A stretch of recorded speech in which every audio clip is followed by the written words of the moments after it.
How many people should be allowed to come to the UK? Today's net figure is over 600,000. That's a record high and miles above the government target. Do we need people to come here to boost our economy, to fill our job vacancies? Or is the UK full? Tonight we're in Gravesend in Kent on the south bank of the Thames. It's been a Conservative-held seat here since 2005, although the local council elections were won by Labour earlier this month. And our audience here also want to know, has Keir Starmer got what it takes to be Prime Minister? And why a family with 2 children and both parents working still needs to use a food bank. Welcome to Question Time.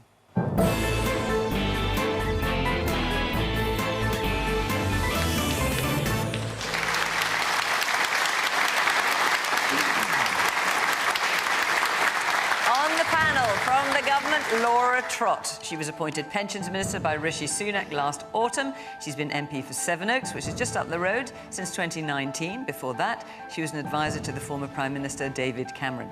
From Labour, Peter Kyle is Shadow Secretary of State for Northern Ireland. He's been MP for Hove and Portslade since 2015, following several years working in the charity sector. Another of the 2019 intake is Munira Wilson of the Liberal Democrats. After training as a tax consultant and then a decade as a lobbyist, she became MP for Twickenham 3 years ago. She speaks for her party on education. Janet Street Porter is a journalist, broadcaster, walker, baby boomer and loose woman, according to her Twitter bio. That's a TV programme, obviously. Having been editor of The Independent on Sunday, she's now also a columnist for Mail Online and the I newspaper. And Theo Paphitis is a retail entrepreneur and former TV dragon. After moving from Cyprus to the UK as a child, he left school to be a tea boy at an insurance broker. He's since gone on to own Ryman, Robert Dias and Boo Avenue. After being a dragon for 7 years, he left the den in 2012, save a few guest appearances since.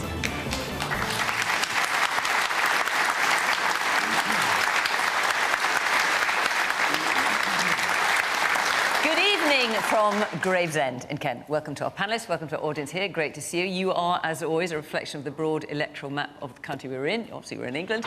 Great to see you. And, of course, welcome to you at home. As always, we're on social media. We're also on BBC Sounds after the programme. So, let's kick off with our first question, which is from Surinder Bindra. What is the right level of immigration for the country? Right, so today, which is why you're asking this question, Surinder, there is a record high of net migration, 606,000. Laura, what's the right level? I think everyone accepts that the level of migration that was announced today, which is around 600,000, is too high. I want to say 3 things about it, though. The first is that about 160,000 of that number are actually migrants from Ukraine and from Hong Kong. And that was something which I think was supported by everyone in this room, everyone at home. The second thing is we've got a plan to get these numbers down. A plan that will mean we have the people to fill the jobs, but also we're investing in skills in the UK. We're making sure that where people are taking advantage of the system, like we've seen with international students, their dependents, we're cutting down on that. And the Prime Minister's, one of his top priorities for this year is to stop the small boats. And the last thing I'd say is that you can't trust Labour on this one, because they went into the last election saying that they wanted freedom of movement. As recently as 2020, Keir Starmer said he wanted to defend free movement. So migration is too high at the moment. We've got a plan to get it down. Peter? Well, just to finish up there, when the Labour Party left office in 2010, we were in the EU with free movement and the net immigration figure was 250,000. It is now 600,000 and we've had 3 general elections where they have gone in with manifestos to reduce it. It was calculated differently back then, of course. No, actually, the net migration, like for like, it was 250,000. That was after the Kosovo War. We were taking in people who needed to seek refuge and workers. It was 250,000. Now, I just hope that after 13 years of government, at some point, they will take responsibility for something. That is what I really hope for. Now, overall figures at the moment, they are too high. They shouldn't be this high, and we think it's needlessly high. That's the problem. Just look at where the forces are driving the current figures. Yes, we have people who need to come here and seek refuge. That's completely right. There are also people who come here to study. Our universities need it. Our students here who are born and bred here, they benefit from it as well. But there's another category there as well, and let's just talk about that. because we have 7.23 million people on the waiting list for treatment in the NHS. We have 2.5 million people who are economically inactive at the moment and unable to work. We have 800,000 young people who are not in education, training or work. That is millions of people that this government have left on the sidelines of our economy. And for every person that is waiting for treatment and is in pain and cannot work, then their employers are looking elsewhere. So until we get the basics of running our country right, getting public services to get people healthy where they need to be healthy, we will never be able to get migration figures down to a level whereby British people are doing the jobs domestically, locally, and those people we do bring in are people that come in because they have specific skills that we need in any moment in time. Theo. Wow. Two politicians speak. Laura, welcome to Question Time. I've done it a few times, but you know, I've never been disappointed when a politician comes on, gets asked a question, and the first thing they do, rather than answer a question, is attack the opposition.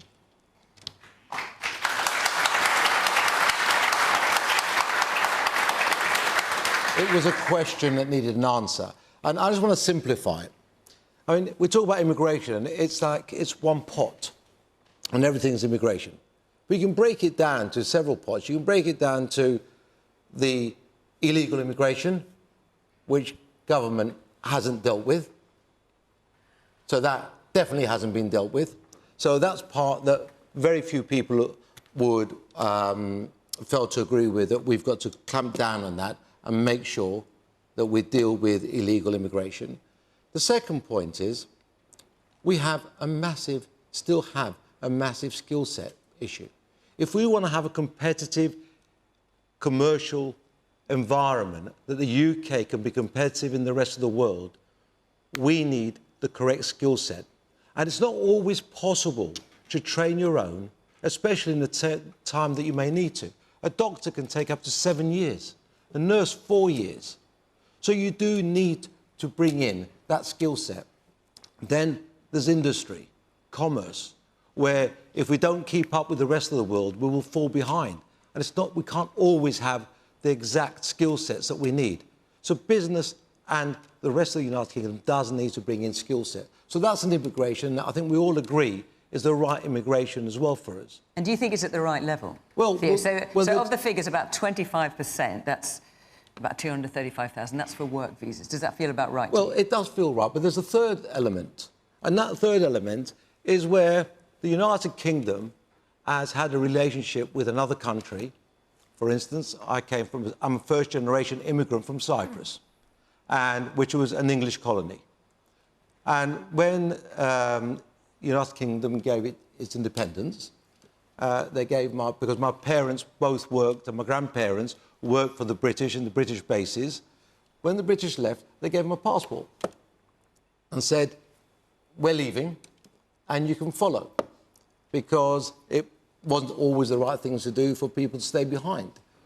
So we have responsibilities, and we've seen that now with Hong Kong, and we've also seen it in a humanitarian way, brilliantly, with Ukraine, where the British people have stepped up and supported proper humanitarian requirements. So you can't just put it into one. You've got to break it down. But when you see that figure of 606,000, do you think that feels about right? Does it feel too high? Well, it doesn't. You can't tell, because we know that a big slug of it has come from Hong Kong and Ukraine. All right. So if you then look at what's left, then it doesn't feel horrendous. OK. Man there in the glasses. Yeah, in answer to what's just been said, the biggest problem in my experience is that the reluctance of industry to train British workers, and the solution for too long has been to go abroad or to go outside of this country and bring in cheap labour. The cheap labour, when it arrives, takes over the jobs of the established people, and it takes away, I can tell you it did in my industry, and it's still doing it. Which is your industry? I work on the river as a tug captain out on the Thames, and it takes years to learn the job. It takes years to learn to be an engineer. We don't train any engineers now. We don't train any skippers. We go to another country where they'll work for longer and for cheaper. So that part of it is dying. Then the people that used to teach people like me, they haven't got a job either. Industry in general, not just my industry, see the solution to most problems, lorry drivers, Where I was based in Denton, the lorry drivers would pull up at night, the Eastern Europeans, and pull out their cooking utensils, cook their meals, go and do what they had to do the other side of their lorry, and then go and sleep in their cab. Because they work cheaper than what British lorry drivers do, who want proper facilities. The answer to most solutions, bricklayers, they're cheaper from abroad. Electricians, tug captains, they're all cheaper from abroad because they work for less. And one company went up and set up against the other, and you all have to join in. And last point, 50 years ago, my uncle moved to Nottingham to set up his own electrical business. Everyone then paid 5% of their business into a training scheme until someone learned that if I don't pay into that, I can charge 5% less. OK, thank you for your point. Yes, there's a hand at the back. Yeah, yes. Yes, there's a major problem with the business model of universities in that they rely on the very high fees that overseas students bring in. So that's why those 160,000 odd students do come here, and they need to come here to keep the universities going. And do you think that's too many, then? Well, I don't know. It's just that the universities really do depend on that income. OK, the woman in front. I think it's because there's no training for youngsters. Oh, so the same point as the gentleman made there. Yeah, but I had a gas engineer come to my house and he said years ago he'd take a young lad with him who would be training up. He said now that's all gone out the window. OK. So, Janet, the question is, what's the right level of immigration for the country?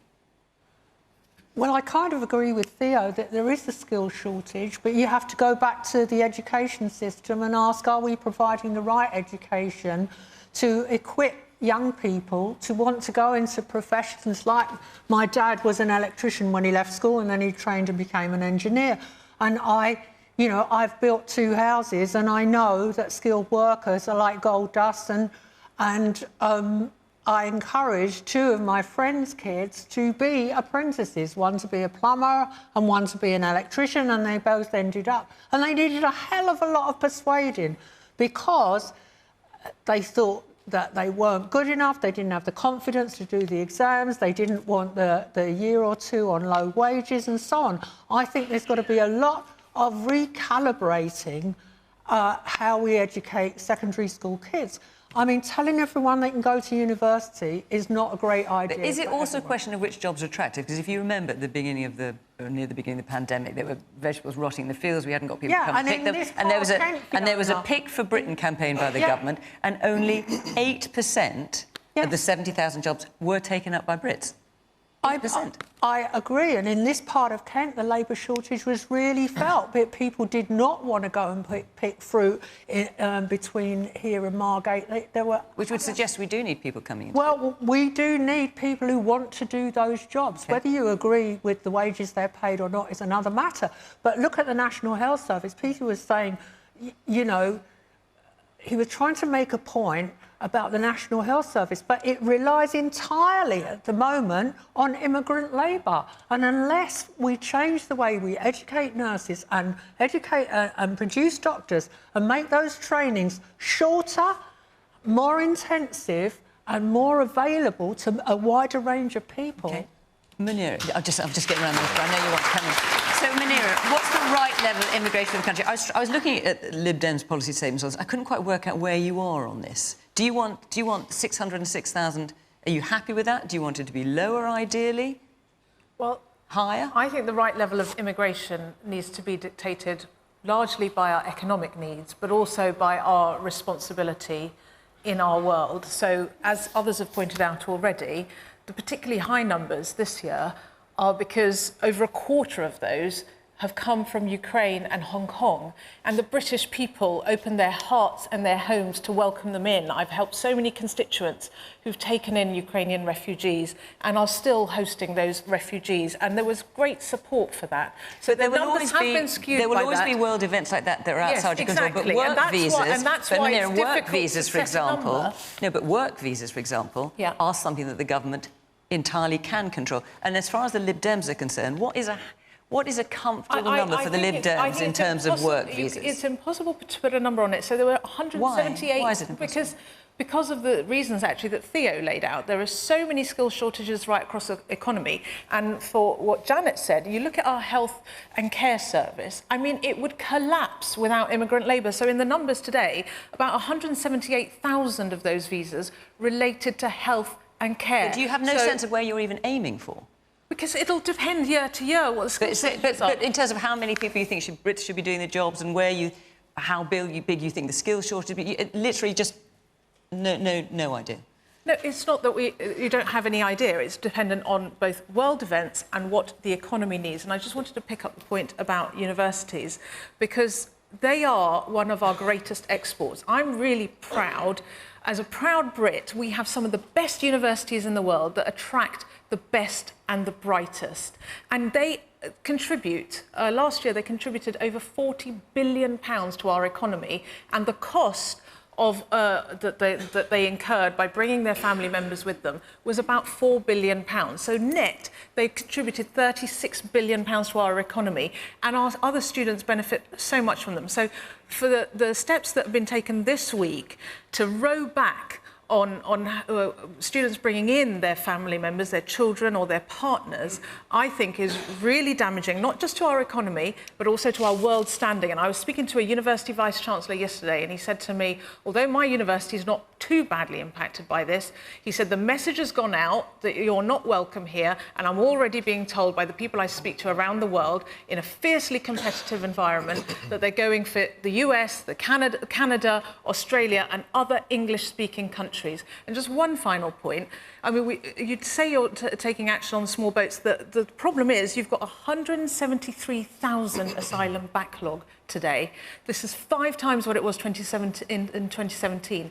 It is off the charts, and that's because the Home Office is broken, and Suella Braverman's response to all of these issues is policy by press release. She doesn't focus on any solutions that might actually work. Well, look, the question is, which neither of you two have answered, you haven't answered it either, Munira, is what is the right level of immigration? That's what Surinder's asking.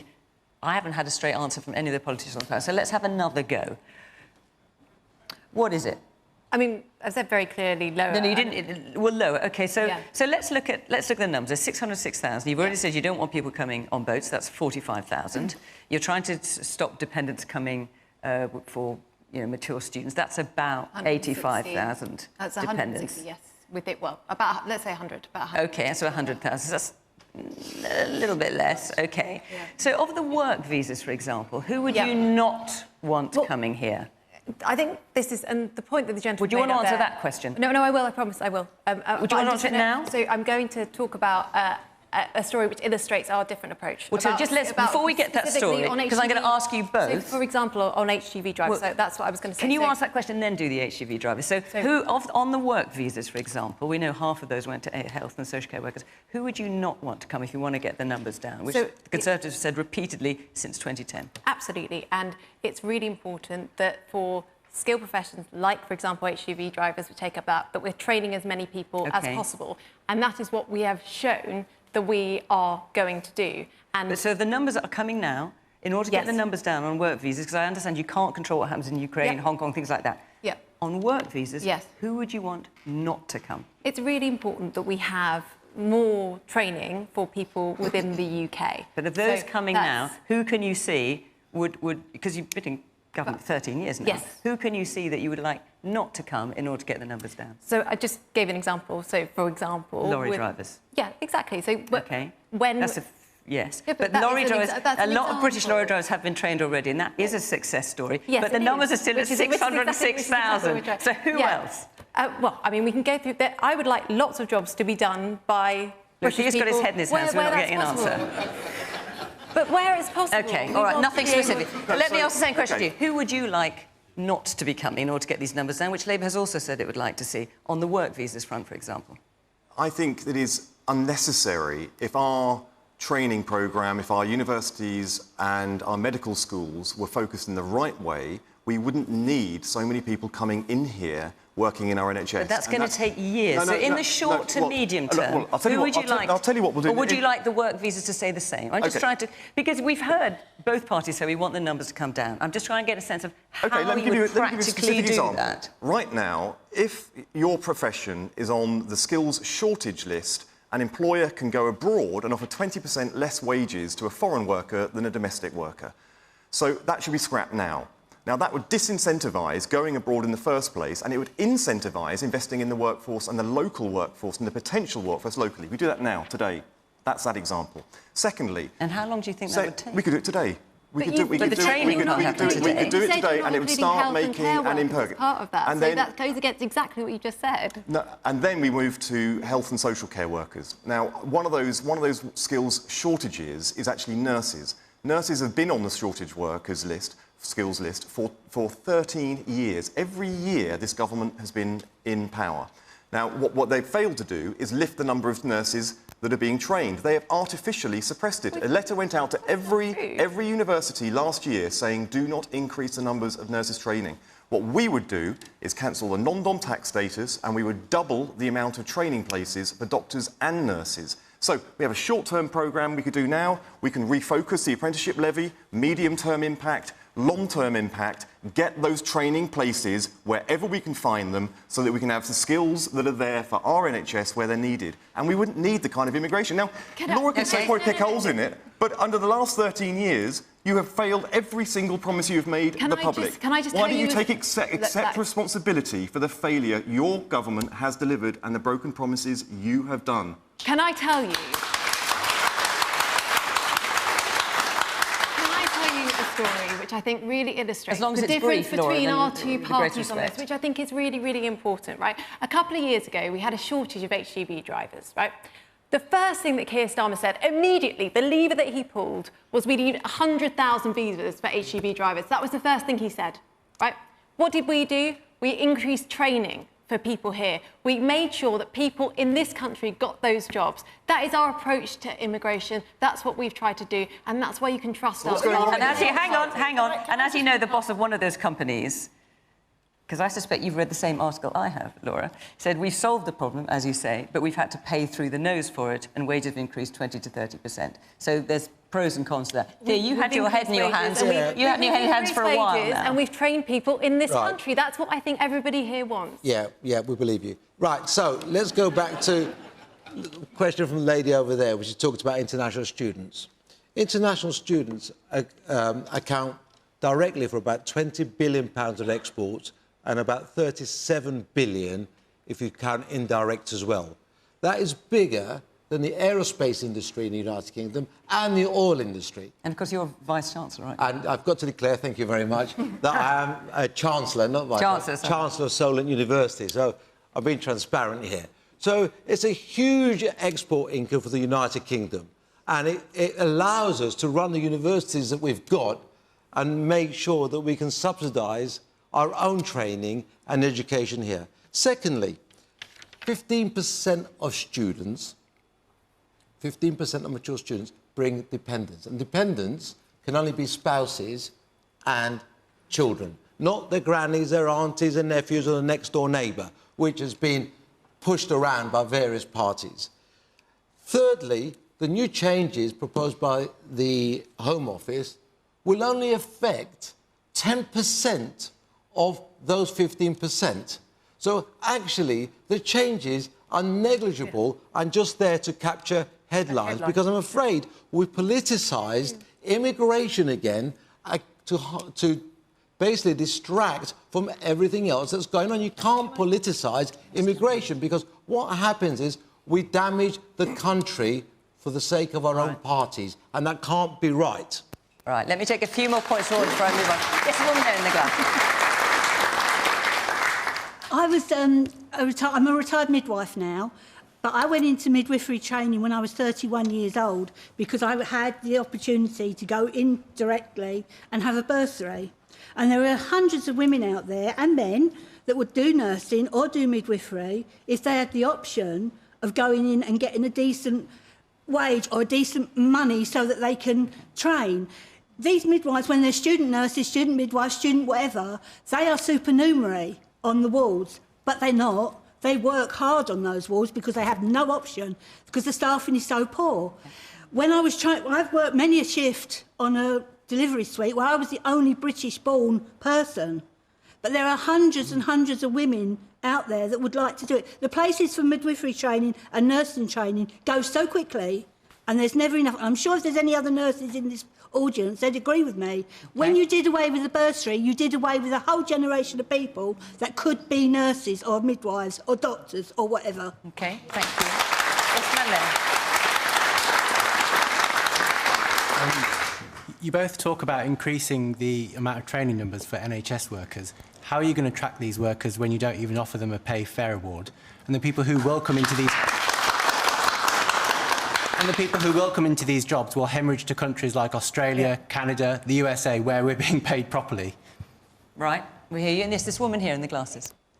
So we're hearing lots about bringing in skilled workers such as nurses and HGV drivers, and that's fantastic.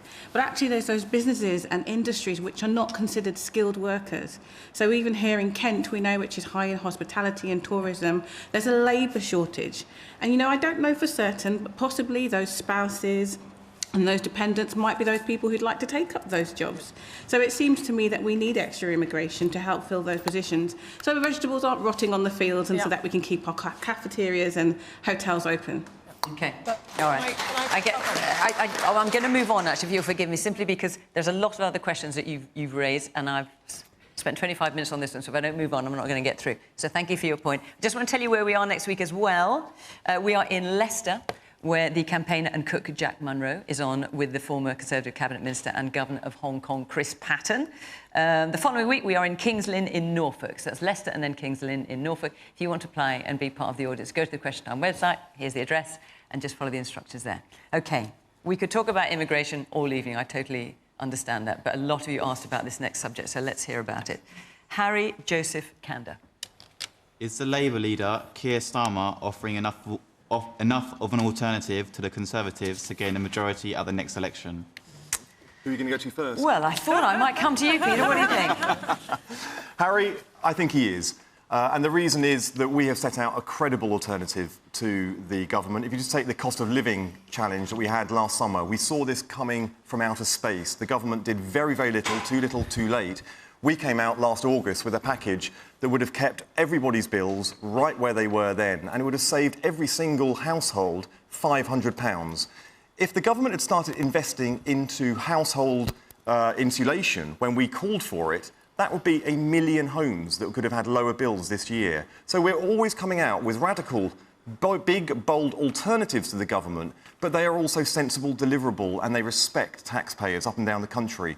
So, yes, you know, we are putting forward an alternative. It is being rewarded. In the elections we had just a couple of weeks ago, we increased the number of councillors by 500. The Conservatives lost 1,000. We're doing well in the polls, but we know we've got a lot more to do. And believe me, every single one of us is working our absolute socks off to make sure we have the policies, the alternative, and we are the credible government of waiting so we can hit the ground running, whilst we have a government that seems to be doing everything it possibly can do to prepare itself for opposition. Harry, you asked this question. What do you think of that answer? I would say that, just from judging young people around me, I would say that they're not as excited, for example, a Keir Starmer government as he have been for previous leaders of the Labour Party. And why do you think that is? I don't think he's offered enough of an alternative to the current government to really differentiate between the two, like Labour have been able to do in the past. So I feel like even though the Conservatives have been pretty terrible for 13 years, it's quite embarrassing how Labour still may not be able to form a majority at the next election. It's quite concerning, and I don't feel like they're really given a good opposition right now. So I'm still undecided personally, where I shouldn't be, given the current state of the country as it is at the moment. But Harry, there is nothing more exciting than being in a Labour Party that can actually has the prospect of forming a government. I mean, it might well be that the leaders... You're not convincing him. It might well be the leaders in the past that you might have been excited about didn't win the elections, and we need to learn the lessons of defeat, as well as learn the lessons of where we've won in the past. Keir Starmer has learnt those lessons of those defeats. He's put them into action so now. be unexciting and not clear, and then you might win. Look, I'm listening very carefully to Harry and others. If we still have people we have to convince and excite about the prospect of a Labour government, we're setting about trying to do so, and I'm doing so with humility. But I think the fact that we want to repurpose the economy, we want to reinvest in skills, education, we want to make sure that we're going to have the biggest house building programme that we've seen for several generations, so that people like you can aspire to be house owners again in a decent job in a country that's respected around the world, rebuilding the opportunities that have been wrecked by this government. These are things that are really exciting. Keir Starmer holds that promise. He can do it. But he can do the thing that very few Labour leaders have done before, and that's beat the Tories, win an election, and get cracking delivering fairness again. Was that a party political? Let's bring in the rest of the panel. Can I just say one thing? Go on. Right. On the night that Tony Blair was elected in 1997, I was there at Festival Hall, and the atmosphere was electric, because Tony Blair had what Keir Starmer lacks, totally lacks. Tony Blair, whether we like him or not, how we feel about him now is another matter, but in 1997, he exuded charisma. He was hot. I mean, young people were captivated by him. He had a huge number of female MPs came into Parliament, the largest number ever elected at one time, and we felt we were on the beginning of a new era. Now, I'm sure that Keir Starmer is a decent, reliable bloke, but is that the kind of bloke you want to get into bed with in the next 10 years? I mean, well, that is a whole other show, Janet. No, but being serious, seriously, I think I think Keir Starmer comes across as a decent person, but I still don't understand his policies. But you think hang on. Peter, you've got to let the rest of the panel in. Don't you think our country deserves a decent I know you want to answer every single bit. Well, I'm going to let the rest of the panel speak too. To flog your party to death tonight, but you've got to connect with the guy that asked the question, and you haven't, because young people, sadly, at the moment, feel that British politics isn't for them. And there's a huge gap. I go back to 1997, where there was some hope that young people felt that when they voted, it would change their lives. And we've seen now there's a huge gap in the reality and the myth that you lot put out. OK, let's hear a little bit from our audience. Yes, the man there. I think no matter how charismatic or uncharismatic Keir Starmer is, I think they're still going to get more votes than the Tories, because I think everyone's still absolutely disgusted with the Tories for how Boris was partying during lockdown. No matter who the government is in the Tories, no one can get past that. OK. He was charismatic. The man there in the suit and tie, yes. OK. Thank you very much. It's not news any longer that the living standard has gone up, as well as mortgage repayment has gone up. This is due to the fact... Do you mean living standards have gone down? Living standard has gone up. Living standards gone up, OK. Yeah, and mortgage repayment has gone up as well. This is simply because of the interest rate has gone up to 4.25%. Now, some time ago, the government introduced, or rather abolished, the stamp duty up to £425,000. Can I just ask, is this relevant to the question about Labour offering an alternative? My question is, for first-time buyers, what is Labour's plan to help first-time buyers as regard, them having deposits for their first property? OK, I will let you answer when I've gotten around the panel. Munira. Well, I think it's for the British electorate to decide if Labour has done enough to convince the public that they deserve a majority. But what I can tell you from knocking on doors week in, week out, is the British public, even in Conservative heartlands, are thoroughly fed up with the Conservatives and the chaos they have inflicted on this country, going from crisis to crisis. They crashed our economy. One of my neighbours, a couple, 2 teachers in state schools paying £400 more per month on their mortgage as a result of that disastrous Truss budget. The cost of living is through the roof. Living standards are at their worst in years.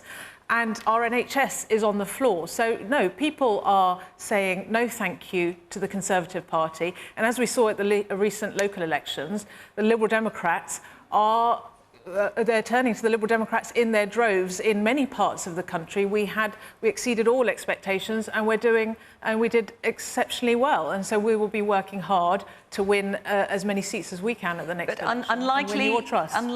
with the best will in the world to be able to form a majority government, the Lib Dems, I think it's fair to say. Coalition word comes up often.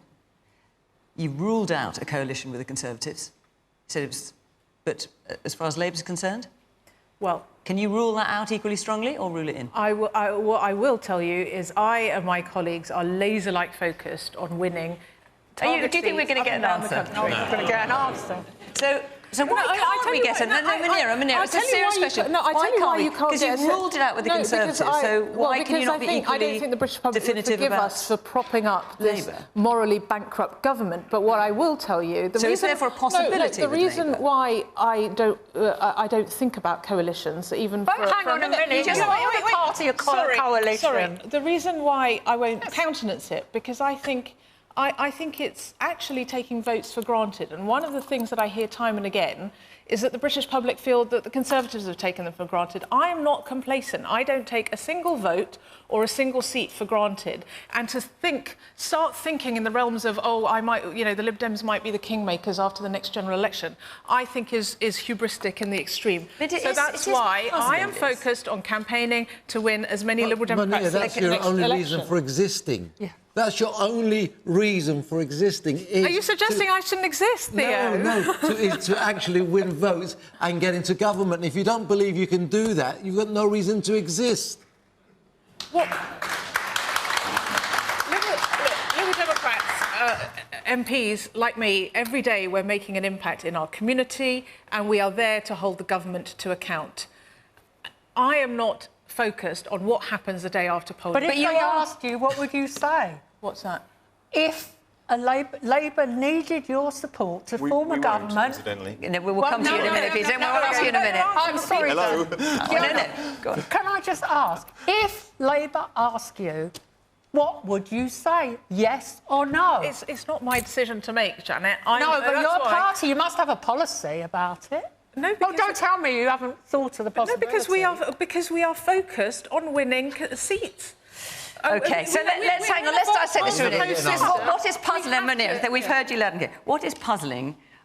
I don't know about you, but on the one hand, for both parties, on the one hand, we definitely weren't going to bed with the Conservatives. But when it comes to would you actually do a deal with each other, that's a hypothetical question. It's no less hypothetical than would you do a deal with the Conservatives. But for some reason, it's one that neither of you feel you can answer. Would you answer it? We are 15 points ahead. We have just had a fantastic set of local elections. We have every reason to believe that if we continue in the way we are, connecting to voters in places where we lost, I mean, not far from here in Medway, these are places you only win when you are about to form a government and you are winning and you are on the pathway to government, and we are winning in those areas. So we're not sitting around planning for a coalition. No, can you rule it out, then? No, we are planning to win outright and have a programme for government for it. Of course, no, I understand that, of course. We will not need a coalition. There's only one party that has needed a coalition, and it's the Tory party. No, Peter, I hear you. But nonetheless, not one coalition, you've but ruled two out a coalition with one party. Well, therefore, you can easily We're not going to need it. So you're ruling it out with the Lib Dems, then? Fiona, there is no evidence. If you don't need it, can you rule it out? You're asking me a question for which there is no evidence. We are 15 points ahead. We've had fantastic local elections. What do you think? We are looking to win outright. No. Why would you answer a question that is completely not relevant to the reality that we're in? Peter, can I We're not going to need it. Peter, so no coalition with the Lib Dems? That's what you just said, because you're not going to need it. So we're not going to need it. I've said we're not going to need a coalition with the Lib Dems. We are fighting for every vote. The programme for government is ready to go. Peter, you just said you're 15 points ahead in the polls. There was an Ipsos poll only this April that showed that Rishi Sunak is more popular than your leader. So, actually, between now and the next election, which possibly is about 18 months, roughly, anything could actually happen. So the fact that you're 15 points ahead, but your leader is still less popular than a sitting Prime Minister that's with a government that's been around for the last 12 years must be worrying. You point to one poll from 2 months ago for evidence on one criteria. Now, currently, the latest poll of this week Keir Starmer is more popular than Rishi Sunak. But the key thing, the key thing is that when we went into the 2015 election, where I was elected for the first time in the fantastic constituency of Hove and Portslade in the city of Brighton, we were behind. Ed Miliband was more popular than his opponent, David Cameron, but we were behind on some of the key other metrics about departmental leads. Right now, the Labour Party is ahead on the economy, law and order, immigration, NHS, and we are neck and neck on things that we have never, ever been in front of since we were last heading towards government in 1997. So, Theo, it's not just one criteria. The Labour Party is now trusted on the economy more than the Tories. It's trusted on immigration. Let's speak to Luke, because we're getting the fundamentals right. That's why I have confidence in what I'm saying, why I have confidence if we carry on as we are, we will not need a coalition. We'll be ready to roll out a great radical programme of government on our own. So, Laura, the question is the Labour leader, Keir Starmer, offering enough of an alternative to the Conservatives to gain a majority at the next election? Look, I totally get last year we made a lot of mistakes, right? And I'm really, really sorry for that. But who you've got in charge now is Rishi Sunak. He is a good man. He is a He was Chancellor during that time. It's not as if he wasn't there. I know, but he is... He was number 2 in the government when all these mistakes that you're referring to were happening. And during that time, he produced furlough. Was he just going like that? No, he produced furlough for the country, which supported the jobs of many people in this room, right? He's got a track record of delivering for this country, and he's got 5 priorities that he's going to do this year. He's going to halve inflation, he's going to grow the economy, he's going to reduce the debt, he's going to cut those waiting lists, which are way too long, and he's going to stop the boats. And you compare that, right, with Keir Starmer. Like, every pledge he's made, he's abandoned. So what do you say to the young man over there? He thought he was going to nationalise all these industries. He's not going to do that anymore. He was going to scrap tuition fees. Not doing that anymore either. He was going to be the great defender of free movement. He's not doing that anymore either. I've got no idea what Keir Starmer stands for. So what do you say to that the man over there who said, after what happened with the Conservatives, I could never vote Conservative?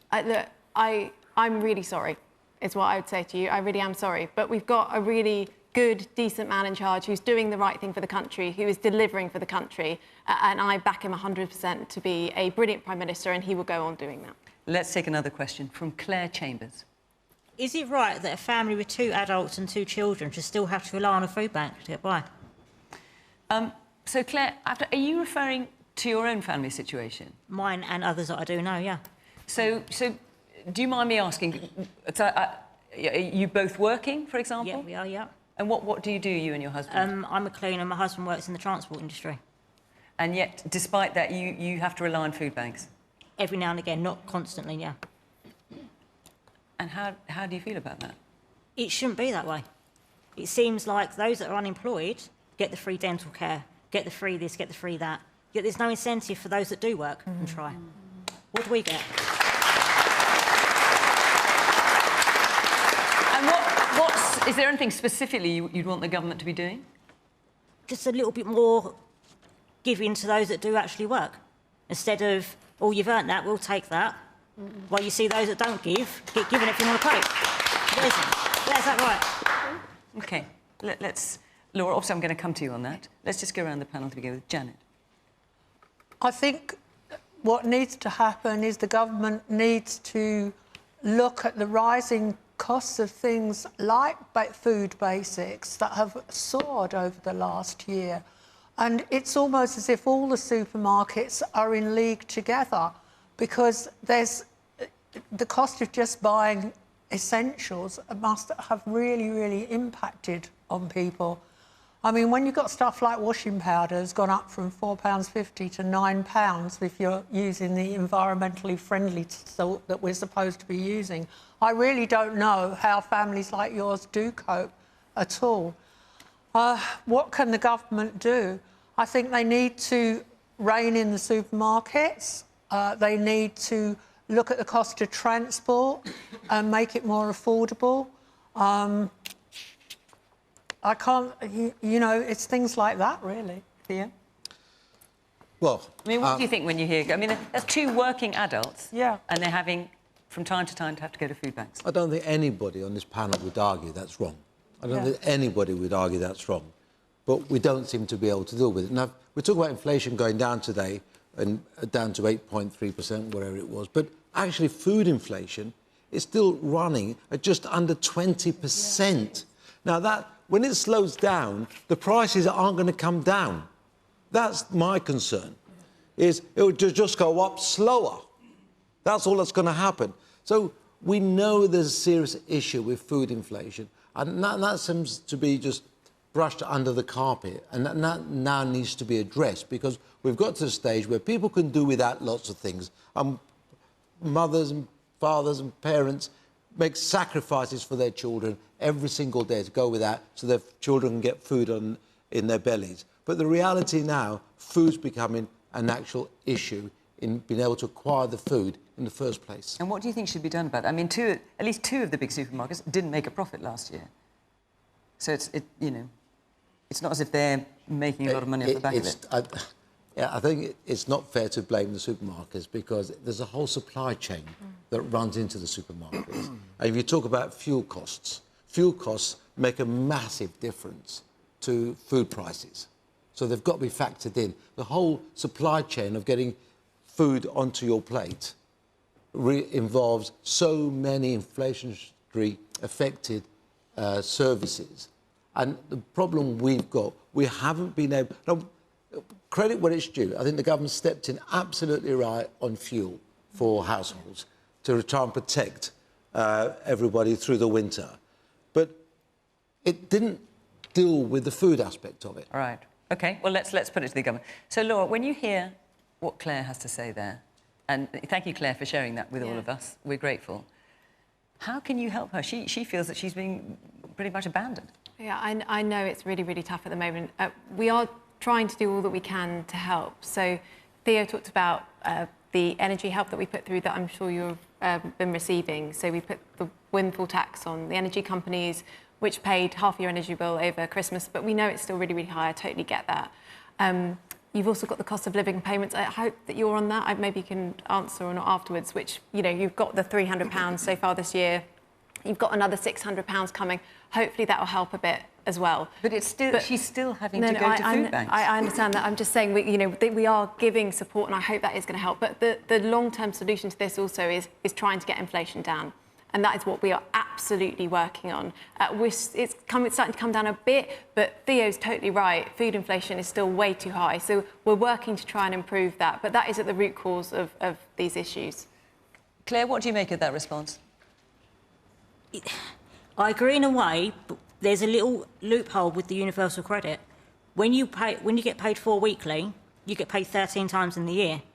If you happen to get paid twice in 1 month, you effectively earn too much for universal credit and go without, even though you haven't actually had extra that month. So that's something you would like to see sorted out. There's that little bit that needs to be changed. Do you know what? Look, I'm the Minister for Pensions, but I'm in the Department of Work and Pensions, and I'll take that away and have a look at that, Claire, because that's a really important thing that you just told me. Yeah. Is that the first time you've heard about that? Well, no, it's that's a well-known it's a double. In terms of the double payment, I think that's something we need to look at. Right, because I'm sure that's not the first time that's been brought to the attention of the government. Of course, no. Munira. So, Claire, first of all, I'm sorry that you're having to go to food banks. There was a survey that the Liberal Democrats did earlier this week, and we discovered that 1 in 6 parents had gone without a meal or more last year in order to be able to feed their children. As we've heard, food inflation is over 19% at the moment. Price of cheese up 40%. It's incredible. One of the things that the Liberal Democrats have called for is a plan to try and tackle food prices. One of the things we called for, actually, we're pleased that the government's already started, which is to get the Competition and Markets Authority has started looking into how all the different players in the food chain are operating, and therefore hopefully not making unwarranted profits when, say, wheat prices are coming down but flour prices are not. We've also called for the energy support that was given to businesses that are part of the food supply chain to not be taken away. For example, farms are really energy intensive, and all that energy support that was being given to businesses has been taken away. So as we've heard, the energy costs are also helping drive up food prices, but also particularly for families with children. A passion of mine, and something that I've been campaigning on as the Liberal Democrats education spokesperson, is to make sure that every family that happens to be on universal credit, that their children is entitled to a free school meal. At the moment, unless you're on £7,400 or less, you can't get a free school meal. And there are 800,000 children living in poverty today who are going to school hungry, don't get a hot meal, they can't learn, they can't thrive, and it's also bad for their educational outcomes and ultimately for our economy. In this day and age, no child should be going hungry. So I'm begging the government to change the rules on free school meals and introduce those. I'm sorry that also Labour haven't supported that plan when we've pushed it in Parliament, but it is something that I think would really help families so that your children are at least getting fed at school. Peter.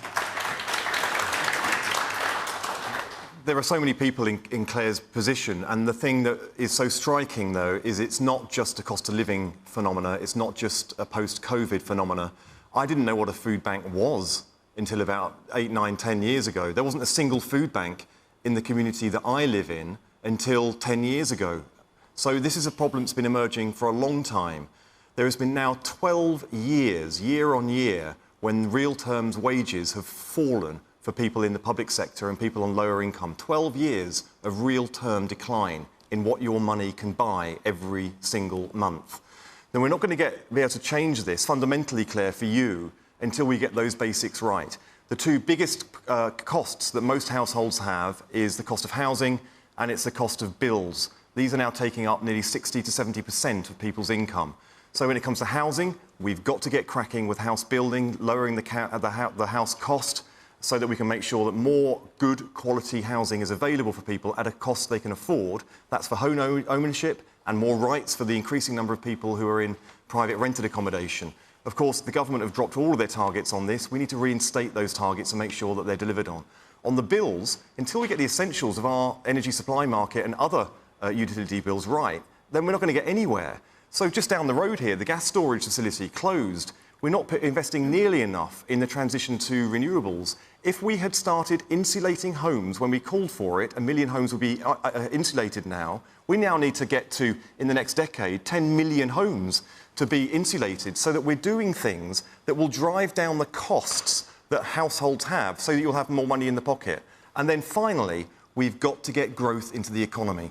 If the economy over the last 13 years had grown at the same speed as it had the previous 13 years, because we've had two governments with the same amount of time in office now, then if they had the same growth from that government in this government, then we would have had 45 billion extra pounds to spend just from the growth alone. We need that kind of growth so that we can make sure it's distributed to those who need it the most, because I know, Claire, that when you are hungry and you are worried about putting food in your mouth and on the table in the coming weeks, then you're not focused on the things you really should be doing, and that is making a better life for you and your family and the community that you live in. We've got to get back so that we can have some hope back in our communities, hope back in our lives that actually things can get better, and believe me, they can.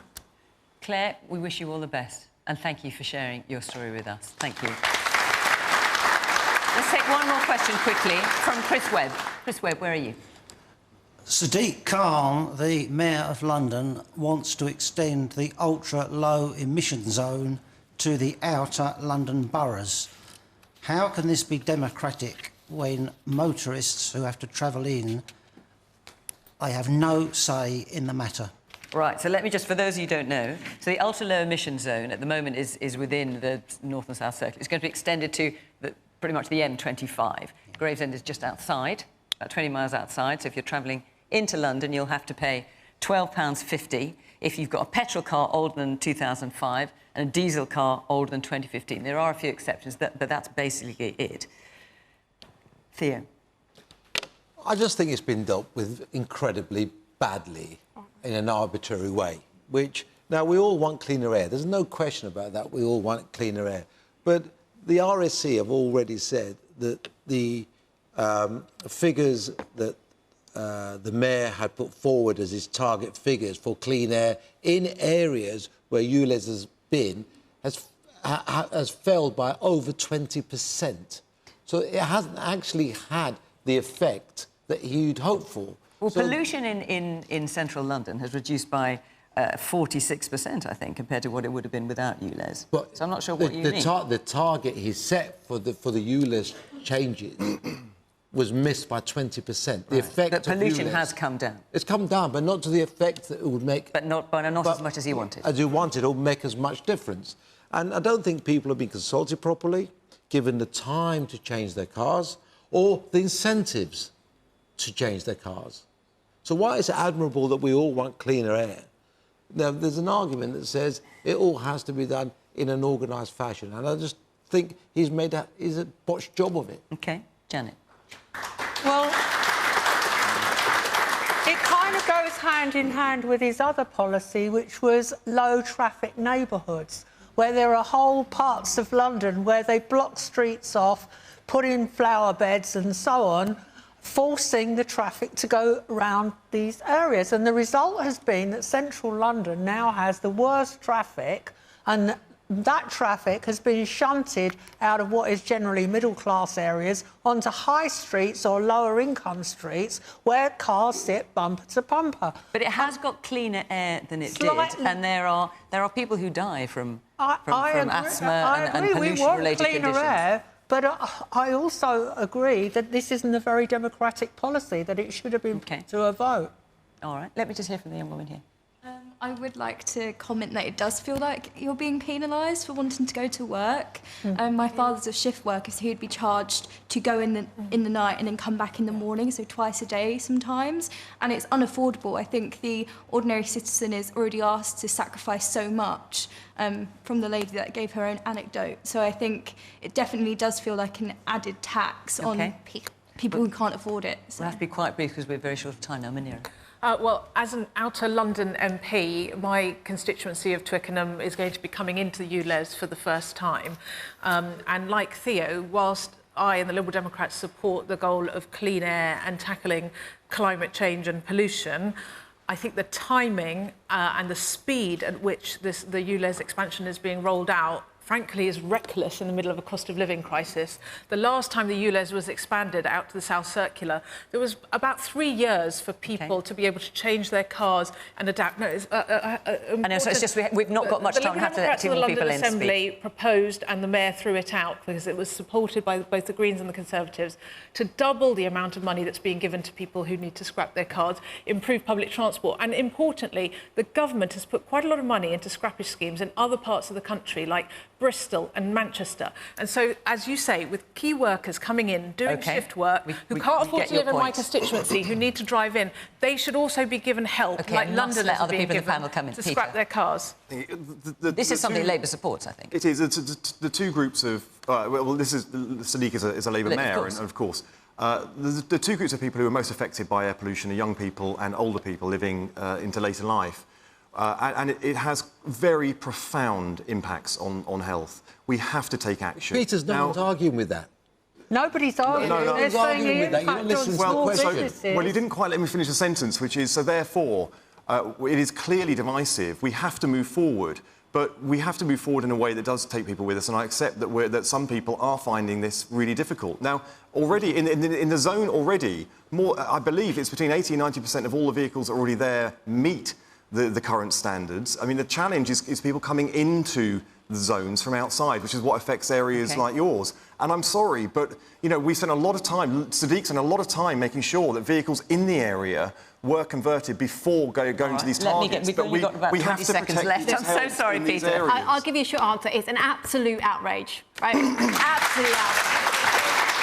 And you're not swayed by the health concerns? No, it does not approve air quality in outer London. It penalises pensioners going to the doctors, makes them pay £12.50. It penalises people going to work, you're quite right. And also, it's got to be stopped. And the Conservatives are trying to stop it.